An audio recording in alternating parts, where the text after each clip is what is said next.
bien, si jamais il y a des congrès médicaux, c'est que nous avons des choses à dire, que ces choses-là sont importantes. Et comme vient de le dire le secrétaire à la santé, la formation médicale continue est essentielle pour les grands et pour les petits. Quelques informations générales. D'une part, sur le 23e congrès de pneumologie de langue française, il y avait 5000 participants, 3750 médecins. Environ 700 médecins n'étaient pas de France et 43 pays étaient représentés, dont le Cambodge, bien sûr. Le prochain congrès, le 24e, aura lieu à Paris. Le thème, c'est l'asthme et l'allergie en premier, et puis la médecine prédictive, de précision et personnalisée. Vous savez que ce sont des thèmes extrêmement à la mode, comme fil orange. Donc ça a lieu à Paris.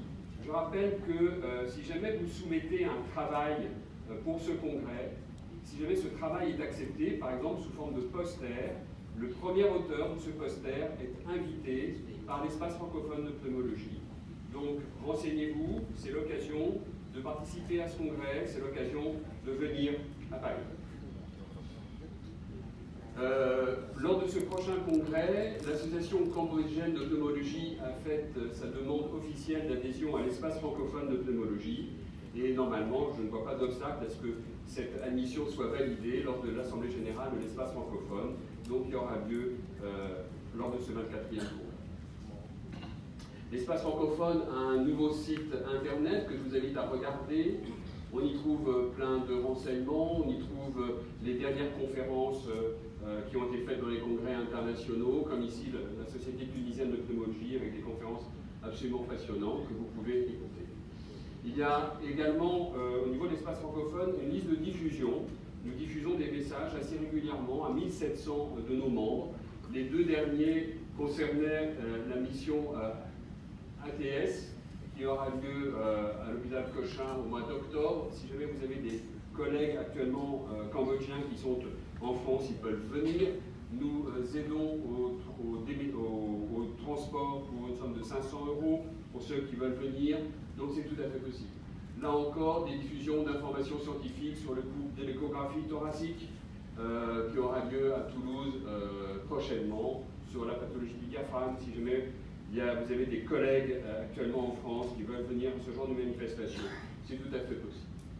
Si jamais vous souhaitez faire partie des membres qui ont une liste qui reçoivent la liste de diffusion, vous prenez contact avec M. Van Dijk ou avec M. Chanty et nous ferons en sorte que votre adresse mail soit intégrée. Un petit mémoire sur la SPLF. Vous savez que la Société de pneumologie de langue française, qui n'est pas la Société française de pneumologie, mais de langue française, a énormément de groupes de travail. Toute la pneumologie y est représentée. Vous pouvez adhérer à ces groupes de travail. Ce sont des échanges très conviviaux qui ont lieu. Cela ne vous engage à rien et vous recevez beaucoup. Parmi ces groupes de travail, il y en a un qui est un peu étonnant et inhabituel. C'est le groupe Pneumologie et Culture, qui est présidé par M. Orlando de Aubagne, à côté de Marseille.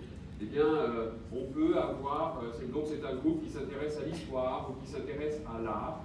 Et peut-être qu'il y a au Cambodge une histoire de la tuberculose, peut-être qu'il y a au Cambodge une histoire des fumeries d'opium, peut-être qu'il y a des choses à raconter qui peuvent être intéressantes, qui pourront sans problème être publiées dans une petite revue très intéressante qui s'appelle Info-Respiration, qui est une revue de la Société de pneumologie langue française, qui est extrêmement didactique et extrêmement pratique. Donc si vous êtes intéressé, n'hésitez pas. Nous parlons de la pneumologie. Et quand j'étais jeune étudiant, jeune médecin, je me demandais si jamais la pneumologie, c'était plus difficile ou plus facile que la neurologie, ou que la néphrologie, ou que la cardiologie. Une question un peu bébête, je dois le dire, mais que je ne me posais plus quand soudain j'ai lu un article qui a été publié dans le JAMA et qui comparait les difficultés des différentes spécialités, et cela m'a amusé. Donc, complexité des patients selon les spécialités, et je sais pas où est la flèche, c'est pas grave. Ils ont analysé 9 marqueurs de complexité, les comorbidités, les troubles de l'humeur, le nombre différent de praticiens nécessaires à la prise en charge, le nombre de spécialistes différents nécessaires à la prise en charge, le nombre d'ordonnances médicamenteuses, le nombre de séjour aux urgences, la mortalité, l'hospitalisation et les hospitalisations en soins de suite. Et donc ils ont analysé différentes spécialités selon ces 9 marqueurs. Et la pneumologie arrive en 4e position, et je vous rassure, nous arrivons devant les cardiologues, et ça c'est une très bonne nouvelle. Les premiers, ce sont les néphrologues, puis les infections sans charge, puis la neurologie et la pneumologie, qui arrivent en 4e rang en termes de complexité.